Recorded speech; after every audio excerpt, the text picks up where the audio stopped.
Hi வணக்கம். நான் சேலம் இளம்பிள்ளை சுவன்யா சாரீஸ்ல இருந்து சுவன்யா பேசுறேன். இன்னைக்கு நம்ம வீடியோல என்ன பாக்குறோம்னு பாத்தீங்கன்னா, நம்ம கிட்ட நியூ எம்போ சில்க் சாரி தான் பாக்குறோம். இதோட பிரைஸ் பாத்தீங்கன்னா 550.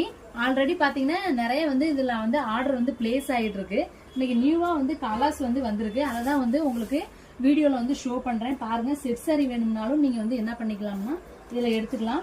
இவ்வளவு நாள் பாத்தீங்கன்னா நான் காப்பர்ல காமிச்சுக்கிட்டு இருந்தேன். இன்னைக்கு பாத்தீங்கன்னா இது மாதிரி சில்வர்லயும் வருது எம்போ சில்க் சாரி. இதுல பாத்தீங்கன்னா போட்டோஸ் இருக்கு. வேணுங்கிறவங்க நம்பரை கான்டாக்ட் பண்ணி வாங்கிக்கலாம். பாத்தீங்கன்னா 25 பீஸ் 30 பீஸ் கூட ரெடி ஸ்டாக்காவே நம்ம கிட்ட எப்பயுமே இருக்கும். சாரி ஃபுல்லாவே பாருங்க. ஒரு சாரி நான் ஓபன் பண்ணி காட்டுறேன் பாருங்க. இதுல ஃபுல் வியூமே சாரியோட ஃபுல் வியூமே பாத்தீங்கன்னா இப்படிதான் இருக்கும். கான்ட்ராஸ்ட் பல்லு அண்ட் பிளவுஸ் வந்துடும். இதுல பாத்தீங்கன்னா இந்த சீ ப்ளூ கலர்ல பாத்தீங்கன்னா பல்லு டிசைன் வந்துடும். இதுல பிளவுஸ் பாத்தீங்கன்னா இந்த சீ ப்ளூலயே வந்துடும். பாடி ஃபுல்லாவே பாத்தீங்கன்னா இந்த பேட்டர்ன்ல பாடி ஃபுல்லாவே வந்துடும். உங்களுக்கும் இதுல அவைலபிள் கலெக்ஷன் வேணுங்கிறவங்க டிஸ்பிளேல இருக்க நம்பரை கான்டாக்ட் பண்ணி பிக்சர் வாங்கிக்கிட்டு உங்க ஆர்டரை நம்ம சுவன்யா சாரீஸ்ல பிளேஸ் பண்ணிக்கலாம். தேங்க்யூ.